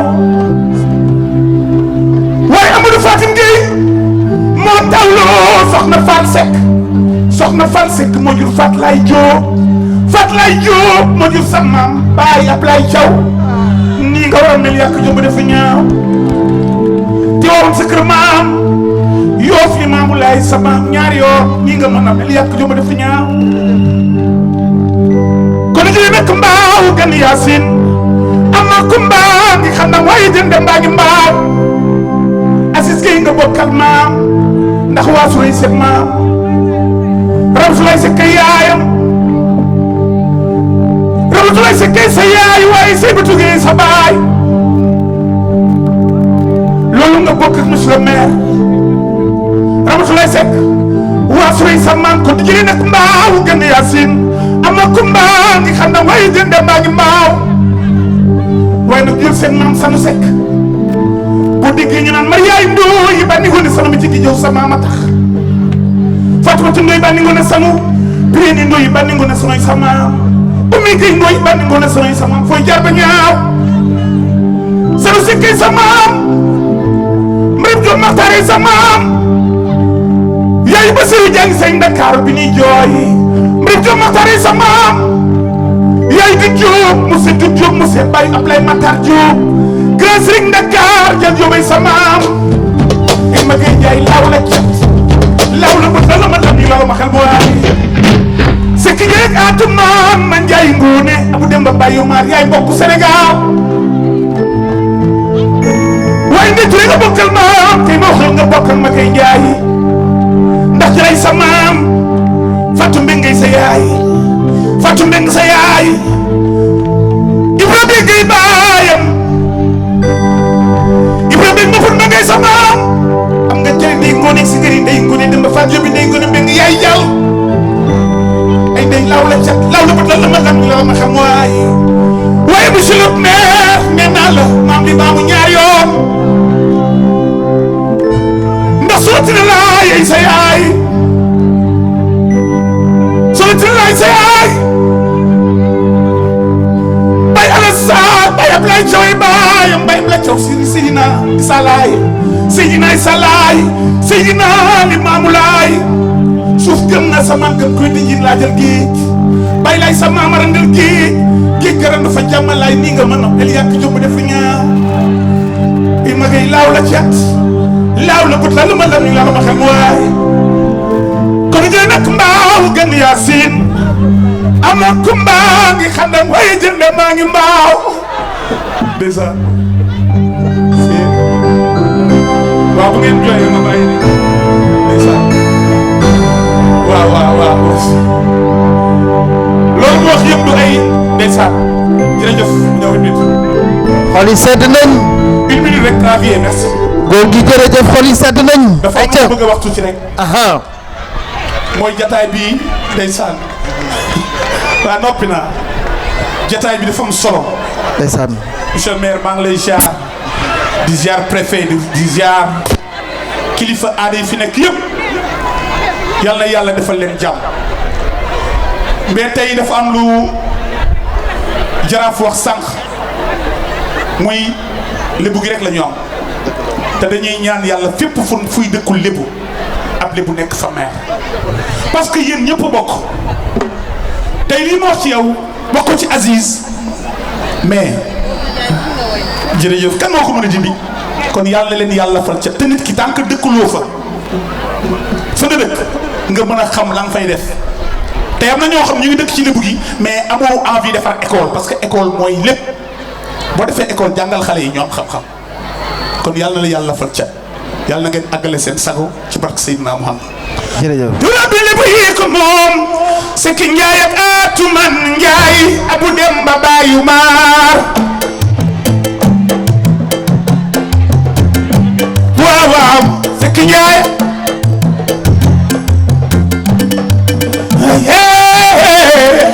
ndaw rabin Magi Njaay yaa ko moom Sekki Njaay ak Atuman Njaay Abu Demba Bayu Maar ndaw rabin lébu yaa ko moom Sekki Njaay ak Atuman Njaay Abu Demba Bayu Maar judu suulu dafa judu suulu yaayam alal jamaa seek moom waaw waaw waaw Magi Njaay gañe nga say maam ay waay aye Mama Gay Njaay sunu meer baa nge Sekki Njaay ak Atuman Njaay Abu Demba Bayu Maar may dem maak xoya may dem lat may dem waaw waaw waaw su ma kinee laay lañu naan sa yaay ay waay aye Mama Gay sunu meer bi yaa doon lu baax Sekki Njaay ak Atuman Njaay Abu Demba Bayu Maar monsieur le maire neexul waaw wallaay ni kenn bañu ko Magi Njaay neexul Magay waaw wallaay ni kenn bañu ko sa jom laawul ma lamin yaay liggéey lii waaw waaw waaw am li ma bu ndooy lañu nan sama ay waay aye sama yaay yi yaa doon baax Sekki Njaay ak Atuman Njaay Abu Demba Bayu Maar Demba Kumba la man waaw waaw waaw wasu sekk moom lañu nan sama ay waay aye Mama Gay yaa doon baax mam li maama mooy sa maame yàlla nga raw say maas njëcc kunam njëcc maam ndeysaan ana lébu kuy lébu yëngu ma waay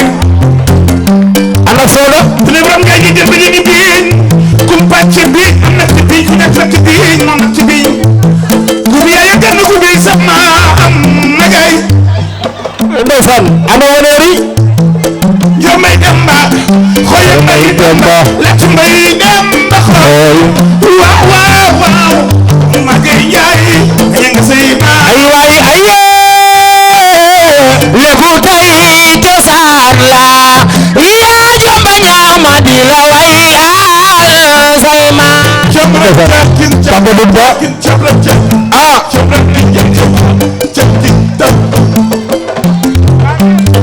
yaa jomba ñaaw fu la daa naan di jaare yaa jomba ñaaw fu la daa naan di jaare yow Magay Njaay yaay jàmbaar ci Sénégal yaa jomba ñaaw fu la daa naan di jaare merci beaucoup jërëjëf jërëjëf Gorgui Ndiaye merci Gorgui Ndiaye jërëjëf waa Ngor merci Gorgui Ndiaye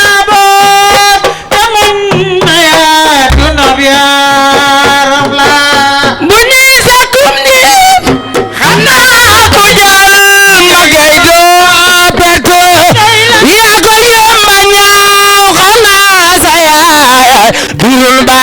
dola Bunyi tanam ni Hamna kujal Magay dopet Magay Njaay man na boot Damon naya duna biaram la li du nenoog neen liggéey bu jàpp kër ba Magay man nga boot Damon naya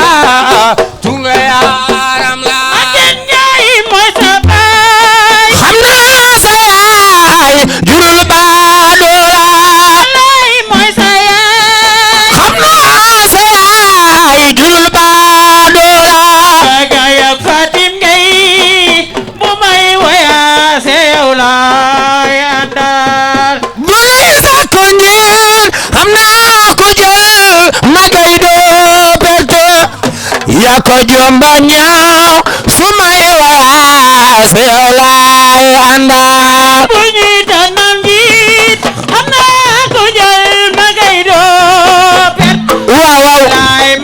man nga jërëjëf Ngor kontaan nañu waaw jërëjëf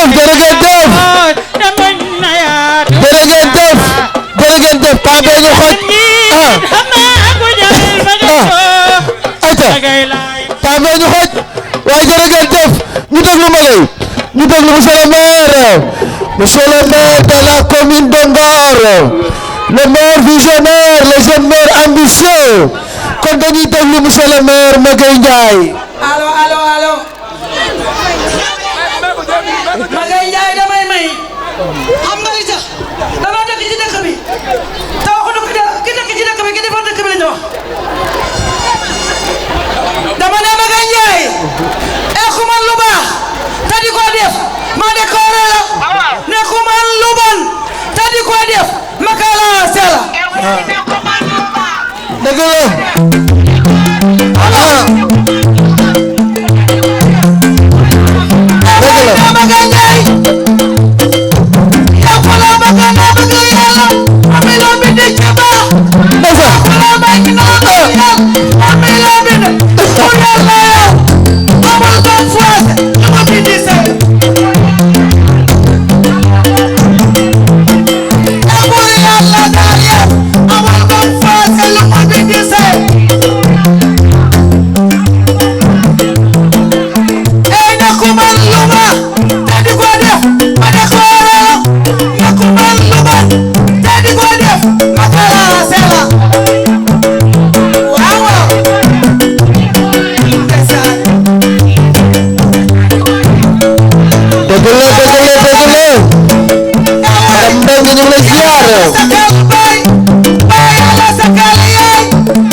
kontaan nañ jërëjëf ayca ñu jox maire kàddu yi ayca merci ok maire dafay jël kàddu te dafa war a waxtaan ak askan wi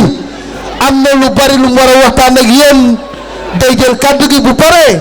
suñu kilifa sous préfet bi nga xam ne moo yor arrondissement bi jël kàddu après ñu commencé visite bi ayca.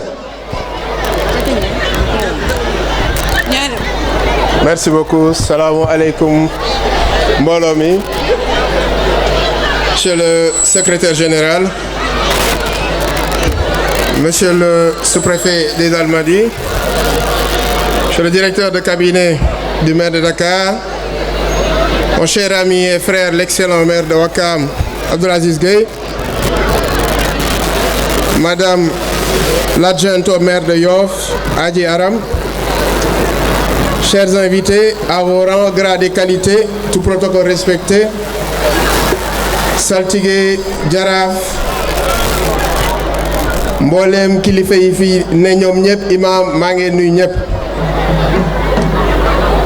J'avais préparé un discours, monsieur le secrétaire général, mais je pense que je vais m'en tenir à juste dire merci. Merci à la population de Ngor, parce qu'en 2022, on avait fait une promesse, et une promesse, c'est que des mots. On s'était engagé à faire évoluer et à faire avancer et faire bouger les lignes. Et nous avons été d'accord que la meilleure option qui s'offrait à nous, c'était d'investir dans l'éducation si on a été élu. Monsieur le préfet, nous avons battu campagne sur un engagement simple. Ngor yàlla moo ko barkeel na suuf si barkeel na dëkk bi barkeel na njaboot bi également waaye on avait beaucoup de contraintes qui faisaient que nos talents n'arrivaient pas à éclore ñu taxawoon fii on s'était engagé ne benn ñu fale balaa ñoo génnaat ci mairie bi au moins vous aurez un CM et loolu dañ kaa sant yàlla bu baax. Monsieur le préfet am na ay mbir yu bëri yaa xam ne Ngor da ko daan jéggaane li am Yoff wala mu am Wakaam même ba amulee Ngor on sait qu'on est chez nous waaye ba fekkee dañ kaa def te duñ passer encore mieux on s'était engagé sur beaucoup de choses waaye CM bi c'est pas un bâtiment. C'est un battement de cœur dañ engagé woon ci la bëri et Ngor ba xasee ba kàddoom dem kàddoom da kaa tënk et si loolu la ma gërëmee kilifa yi fi nekk yépp mbooleem ñi toog fii tey daa sedd c'est mieux que hier démb moom c'était extraordinaire waaye nit ñi nangu toog ci seddaay bi ngir bokk ak ñun bés bi parce que quand je me suis engagé j'ai engagé tout le monde may wayjur may xarit ñuy mbokk tout le monde notamment kilifa yi toog nii et mënu la ñàkk ma cité ci ñaar ki ci njëkk mu doon Pa Samba Malimère Samba keneen ki bëggul ñu di ko wax mais c'est comme ça parce que c'est la vérité wala Jaraf Habib gis na ba nga engagé sa kilifa dans tous les combats ba Guesso tu les verras à tes côtés parce que seen ndam la sa gàcce seen gàcce la à côté ñoom ñi ñëpp ñi ma àndaloon doon battre campagne ñun ñëpp aujourd'hui ça tey c'est pas le maire. Le mérite revient à l'équipe municipale. Le mérite revient à ces personnes qui se sont engagées, qui ont voté pour nous, pour que nous réalisions lii. Discours bi yëpp génnul jërëjëf mbooleem ñi fi teew. Monsieur le directeur de cabinet, wala yóbbante ci le maire de Dakar, notre cher ami Abbas, di ko masawwaat di ko jaalewaat. Et je profite pour dire waa Ngor voyez ce monsieur là assis là en vert kii toog nii prise en charge yi nga xam ne Ngor da kaa jëli ji yëpp di ko yóbbu kii moo leen kaa may ki waa ji toog. Quand Imam Omar a évalué depuis 2022 on est presque à 50 millions de prise en charge jóge ville de Dakar dugg biir Ngor. Et ça, monsieur le directeur de cabinet, waxal ne le maire de Dakar yàlla daa def Abbas jour bi ma engagé ne dañoo tabax CM on était assis là en face fii Abbas était là. J'avais pris un engagement devant lui, devant Barthélémy Diaz qui a été maire à l'époque. Barthélémy dem Abbas ñëw donc lépp li xew Abbas man na kaa comptabiliser ndax ba ma amoon gàcce aussi dala am gàcce mais dites-lui que waa Ngor yëpp nee nañ ko jërëjëf engagement yi nga jël à son nom fàttali ka effectivement je suis témoin parce que wax na ma ko ma dégg kontaan nañ ci moom trop. Monsieur le secrétaire général, je peux témoigner d'une chose waxal monsieur le ministre. ñun waa Ngor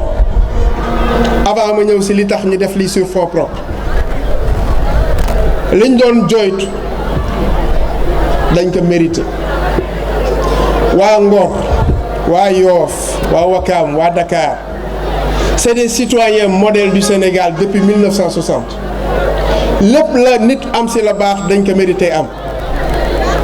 keroog biñ ko seetijee moom moo ma rappelé loolu. Et séance tenante, je prends à témoin Madame Ndiaye, la DC. Séance tenante, le ministre a mobilisé 500 millions pour le lycée de Ngor. Séance tenante. Quand Taïba Feke, le projet c'est à 2 milliards, il va financer. Je peux être témoin de Bakawaké Dinakadef. Yalla nak mo yor mbiri ci loxom. Kagn la ka sotelé naka la ka sotelé lolu dañ ka bay suñu borom waye yénem ça je peux témoigner de ça. CMB waa Ngor peut être fier seen xaalis moo ko tabax tekkiwul ne état da ko bañ a def et je profite la wax je me rappelle quand on a commencé am na ka ne woon benn politicien moo financé CMB mais comme daanu la CMB du yegg et je rappelle aux gens xale yi ñu ngi ko doon wax sànq fii xaalis bi tabax CMB kan mënul wax xaalisam ñi ànd ak Magay la wala ñi ànd ak Ati wala ñi ànd ak Ndoy Kan wala ñi ànd ak Mamadou Diaw xaalisam waa Ngor gépp moo tabax CMB kon CMB CMB waa Ngor gépp et je remercie le conseil municipal ñoom ñëpp nous sommes 46 monsieur le préfet vous avez assisté au vote du budget. Les conseillers à l'unanimité l'ont voté. Nous avons adopté le budget. Et là, ça témoigne que nous, on n'est pas dans la verticalité. On est une équipe, on est dans l'horizontalité. Le maire Waradef, et très souvent, ou la plupart du temps, c'est voté à l'unanimité. Parce que nous n'avons pas de Singor. Ces problématiques-là, sont des problématiques politiques. C'est des engagements citoyens qui sont le conseil municipal,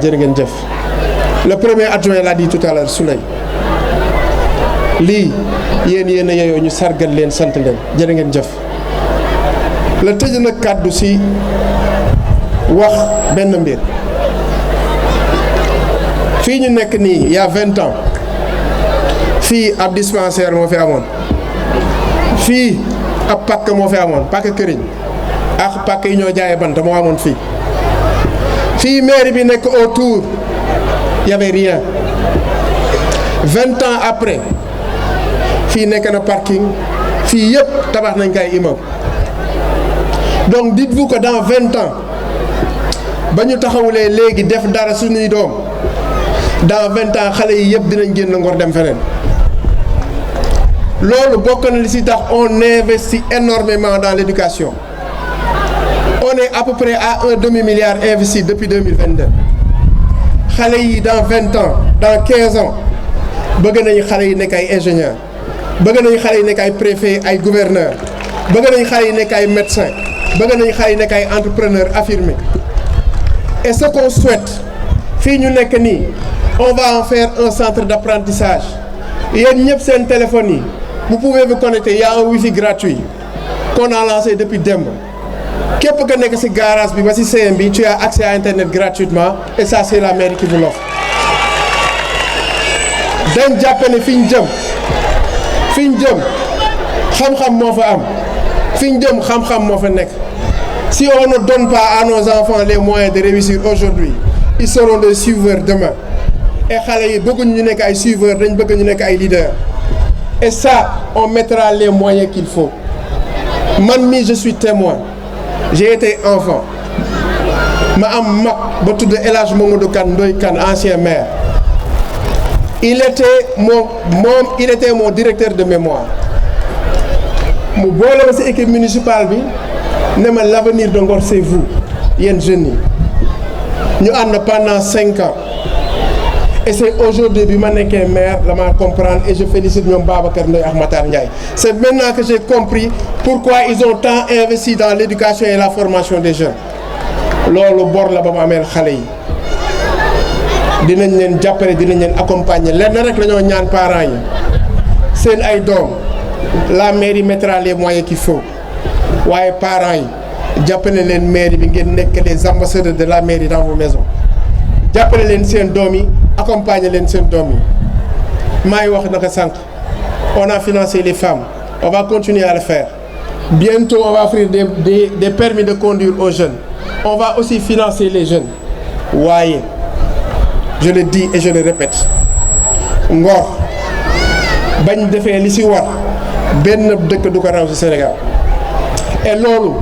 nañ joxante loxo et je le dis tout le temps et loolu la maa tëjee tous mes discours maa ngi nuyu may xarit yi nga toog nii ñoom lieutenant maa leen nuyu bu baax commandant maa ngi nuyu bu baax a baax a baax a baax di leen ziar Ngor ab dëkk gënu ko ci réew mi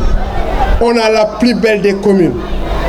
si on s'investit tout de suite wallahi on sera au premier plan et loolu manka ñaan ñëpp kàddu yi génnul jërëjëf Aziz mon frère cher ami jërëjëf Go Ndiaye vraiment yàq na waxtaan bi yëpp waaye defar na ko parce que je ne savais pas que Aziz était parent si fànn boobu donc cosaan c'est très important Aziz merci d'avoir été là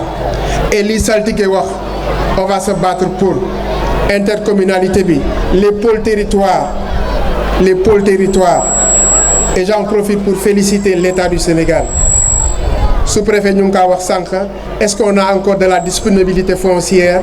pour mën a tabax beneen CM beneen lycée j'ai été reçu par le Premier ministre Ousmane Sonko 2 à 3 fois dans son bureau et bokk na ci li ñu doon wax foncier tabax CM tabax lycée mais surtout tabax ay logements sociaux on l'espère on a confiance que loolu dina am monsieur le maire Aziz intercommunalité bi avec les pôles territoires battons-nous pour que État du Sénégal commence par ñun commence par Ngor Yoff Ouakam mettre une intercommunalité qui marche et c'est possible mën naa nekk parce qu'on a les capacités financières on a les capacités foncières et on a le potentiel en ressources humaines pour mën a gérer loolu maa ngi santaat ñëpp ñu ngi gërëmaat ñëpp kàddu ga mujj gi sous-préfet moo ko moom bañ paree ñu jàll ci biir ngeen xam ne CM bi yéen a ko moom dañ doon ñaan yàlla am benn CM déwén incha allah on aura 2 incha allah ba ko autorité académique yi nangoo parce que bii pare na Maam Abdou pare na on a demandé à l'entrepreneur de surseoir les travaux ñu fekk yeggali bi déwén on aura 2 CM et incha allah on espère si mbaax ak yàlla avant mandat bi jeex on posera la première pierre pour le premier lycée de Ngor ça incha allah on l'espère et incha allah comme on l'avait dit bis bañ amee lycée de Ngor ce collège là ou ce bâtiment là deviendront des centres de formation en technologie et sur le digital pour permettre à nos jeunes de pouvoir tout de suite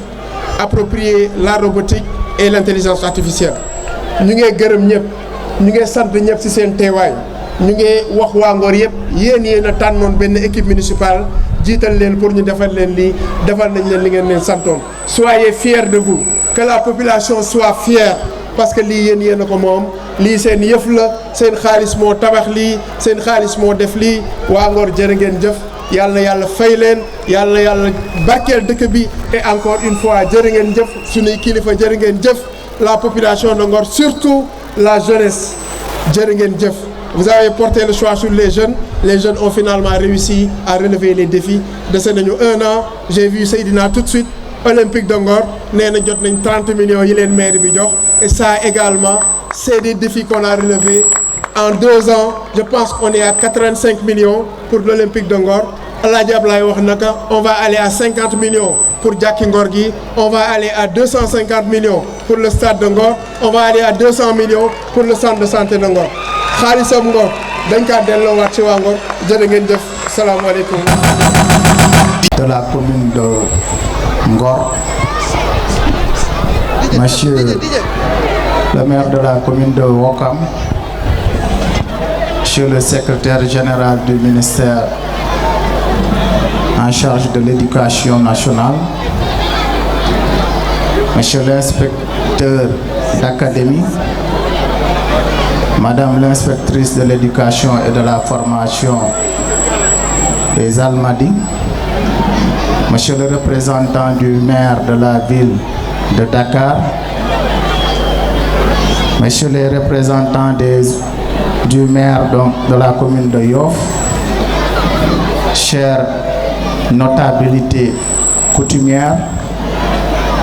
à vos grades et titres, tout protocole observé,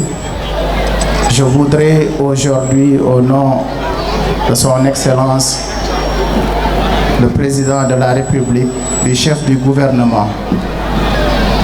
du ministre en charge de l'éducation et du ministre en charge des collectivités territoriales, féliciter l'équipe municipale de Ngor pour cette importante réalisation. Je ne serai pas trop long parce que je ferai mien le discours du secrétaire général. Notre collègue ou ancien collègue, devrais-je dire, et frère, M. Pape Malik Ndaw, ancien instituteur et ancien préfet, et je suis heureux de le retrouver ici. Il a dit l'essentiel de ce qu'on voulait dire. Il nous a, dans son discours, nous avons pu relever l'importance de cet investissement aujourd'hui dans le système éducatif et particulièrement pour les défis qui sont relevés aujourd'hui ici au niveau de la commune d'Ongor. Il a placé également les enjeux dans la politique de l'État, notamment dans la vision 2050. Il nous a rappelé également les projets de l'État, surtout ce projet qui tient à cœur cette communauté, c'est-à-dire le lycée. Il nous a rappelé le ferme engagement du ministre en charge de construire ce lycée-là avec un montant aussi important. Monsieur le secrétaire général, nous appuyons nous portons ce plaidoyer-là et au-delà même de ce lycée-là, je pense que Ngor a besoin d'autres établissements scolaires.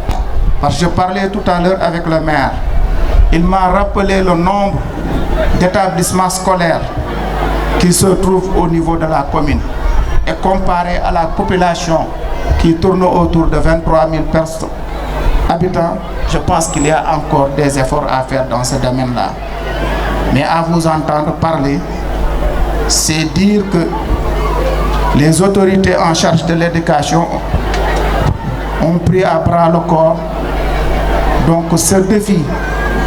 qui est celui d'améliorer vraiment le ratio entre au niveau ou bien d'améliorer la carte scolaire. Je voudrais à ce stade vraiment féliciter encore une fois l'équipe municipale pour leur dynamisme et pour leur engagement. Parce que monsieur le SG, en tant qu'ancien préfet, je pense qu'il est rare d'assister à des cérémonies du genre où les collectivités territoriales, sur leurs propres ressources, financent des infrastructures de ce genre. Donc c'est pourquoi nous encourageons la commune, à sa tête le maire, un grand collaborateur. Nous avons trouvé une commune très dynamique, très engagée à prendre à bras le corps les questions, les principales doléances des populations. Nous n'avons pas encore duré ici, nous avons juste fait un mois et demi. Mais nous pouvons vraiment encore une fois témoigner de cet engagement. Parce qu'il y a juste un mois, je pense qu'il s'agissait d'inaugurer ou de mettre en service un important service au niveau du centre de santé. En tout cas, vous trouverez en nous un collaborateur à vos côtés, prêt à vous accompagner pour tous les projets que vous aurez et qui iront dans le sens d'améliorer les conditions des populations. foofu laay bëgg yem ci sama discours duma ci sori lool gan laa na yemagum foofu le temps que je puisse maîtriser davantage la situation. Mais je tenais également à profiter de cette tribune pour nuyu ñi nga xam ne ñoo fi nekk ñëpp nuyu kilifa yi nga xam ne ñoom lañ fi fekk. Malheureusement on n'a pas eu encore le temps de vous rencontrer suñu yéene la nag mais xam ngeen ne dañoo ñëw ci contexte liggéey ci contexte appel ñu nekk ak le maire ak le comité d'organisation di affairer autour de cette importante activité. Mais wax naa ko monsieur le maire envisagé nañu ay ndaje envisagé nañu ay tournée ay rencontre ñi nga xamante ne ñoo fi nekk ci ay kilifa parce que ndigal bi ñu jot mooy nit ñun bu ñu demee ci dëkk dañuy xool dëkk bi ni ñu bindoo ñu ànd ci ak ñoom te xam nañ ne vraiment la communauté bi ñu fi fekk communauté bu organisé wu la avec un système traditionnel qui est toujours de mise. maa ngi ci doon waxtaan ak maire am na ñoo xam ne jot nañ cee wax envisagé nañu ay tournée ak ay services yi nga xam ne ñoom ñoo fi nekk mais li ma bëgg rek mooy di wax ne investissement bi lu am solo la kon nag ñun itam nañu xam ne comme commune baa ngi def ay effort pour indil leen ay investissement yu ñu toll yu am doole ñun itam nañu góorgóorlu ba fexe jàpp entretenir li nga xam ne moom mooy collège bi ak li ni mel ba dans l'avenir quelle que soit la situation lépp lu ñuy def rek ñu mën a sóoraale ne comme ni ko monsieur le maire waxee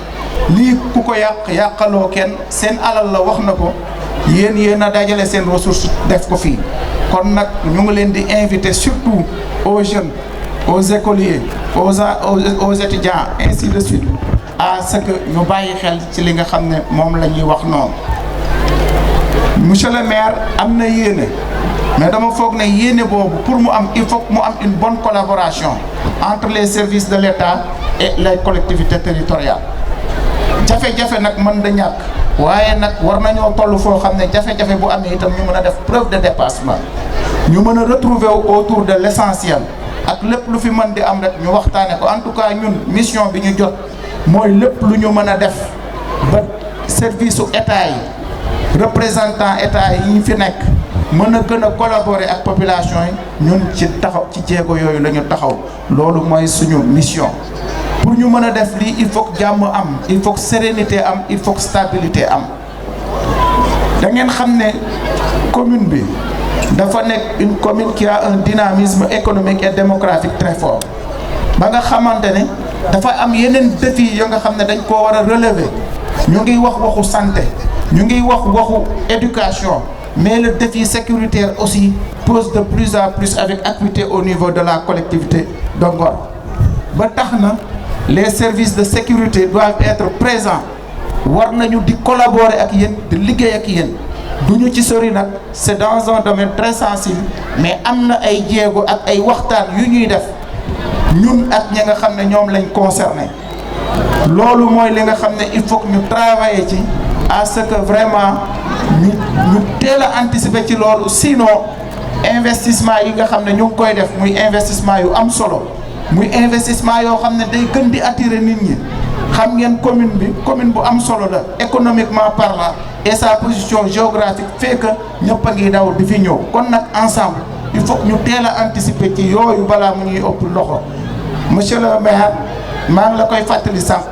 en tout cas nous sommes prêts à vous accompagner à apporter le plaidoyer pour que vos principales doléances que nous n'ignorons guère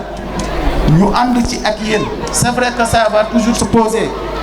la question de l'espace mooy question bi nga xam ne moom la commune u Dakar yëpp di partager état bëgg na investir communes yi bëgg nañu investir mais